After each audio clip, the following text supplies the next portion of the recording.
Hey, welcome. Today, we're going to dive into the opening of one of the Quran's most incredible chapters, Surah Ta-Ha. It's amazing how, in just 8 verses, it takes you on this journey, a journey from a really personal, comforting moment all the way to a universal, absolute truth. So let's get into it. So, right off the bat, this chapter doesn't start with a big statement or some kind of command. Nope.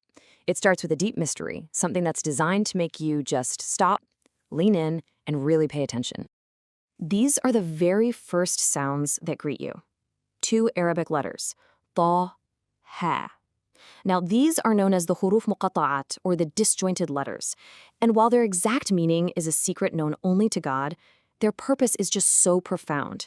They're there to grab your focus completely. So you're probably asking, what's the deal with these mysterious letters? I mean, why start a chapter this way? Well, while nobody knows their ultimate meaning for sure, classical scholars have given us some really powerful insights into why they're placed right here at the very beginning. Well, scholars have pointed out a few incredible things here. First, these letters are a challenge. They basically say, hey, the Quran is made from the same letters you use every day, but go ahead, try to create something like it. It's a way of asserting its miraculous nature.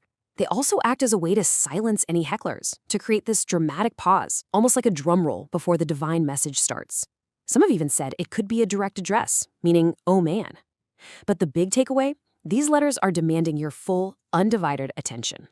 So, after grabbing our attention with this mystery, the very first direct message isn't a command, it's not a warning, it's just this wave of immediate and profound reassurance. And this is verse 2. You have to picture the Prophet Muhammad, peace be upon him, in Makkah. He's facing rejection every single day, praying these long nights, carrying this immense weight on his shoulders. And then this comes down, like a direct comfort, a gentle hand on the shoulder, saying, this book? It wasn't sent to crush you.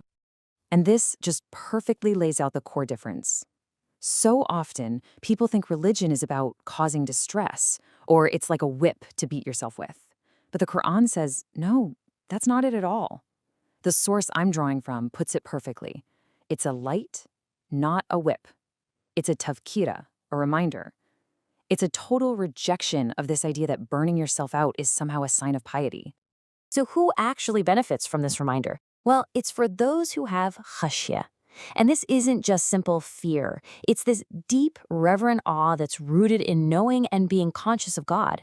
You see, the Quran doesn't force guidance on anyone. It's more like it awakens a truth that's already sleeping inside a sincere and humble heart. Okay, so first, the verses establish the purpose of the message. It's a comfort. It's a reminder. Then there's a shift. The verses start building this rock-solid case for the authority of where this message is coming from. And this right here is the foundation of that authority. The message you're hearing isn't just some beautiful poetry or deep philosophy, and it's definitely not something a human came up with.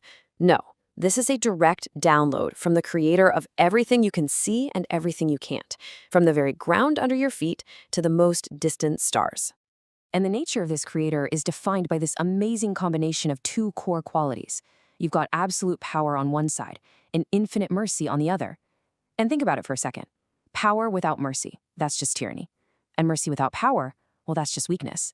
The divine source has both, in perfect, absolute balance. In this verse, wow, it just beautifully fuses those 2 ideas together. Ar-Rahman, the most merciful, is established above the Arsh, the throne, which is the ultimate symbol of power over the entire universe. So what does that tell you? It tells you that the ultimate authority in existence is an authority of limitless mercy. And this authority is then grounded in the idea of total ownership. Verse 6 makes it crystal clear. God owns the heavens, the earth, everything that's in between them, and even what's hidden deep down under the soil. There are 0 loopholes. If it exists, whether you can see it or not, it belongs to him, period. And if total ownership wasn't mind-blowing enough, it's paired with total knowledge. So God knows what you say out loud, obviously, but he also knows a sir, the secret that you're trying to hide. And then he even knows what is akhfa, which is even more hidden, the thoughts you have before they even become thoughts, the intentions you don't even realize you have. Now, for a sincere person, that's incredibly comforting. For a hypocrite, that's terrifying. Nothing ever gets missed. So we've seen the purpose, comfort. We've seen the authority, the creator of everything. Where is all of this leading? Well, it all builds up to the single most important truth of the entire message. And that truth is Tawheed. This is the anchor of the entire faith of Islam. It's the declaration of the absolute, pure, uncompromising oneness of God. Everything we've just talked about, the comfort, the power, the ownership, the knowledge, it all serves to build the case for this one core reality. And then, bam, you get the declaration right here in verse 8. Allah, there is no deity except Him. And this isn't some abstract idea. It's a reality that we get to know through His beautiful names, Al-Asma al-Husna, names that describe His mercy, His justice, His wisdom. This is the foundation that the rest of the Quran is built on. So, as we wrap up here, you can see this incredible divine pedagogy, a divine method of teaching. It starts by healing and comforting the person receiving the message. Then it clearly defines the message's purpose. And only after all that does it establish the source's authority. This isn't just theology, it's a masterclass in communication. It shows us that any truth is best received when it starts with empathy. It's comfort first, truth second, and commands leader. And that leaves us with a really powerful question to think about.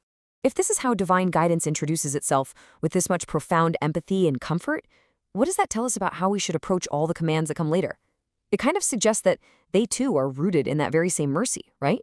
Designed not to break us, but to elevate us. Thanks for joining this explainer.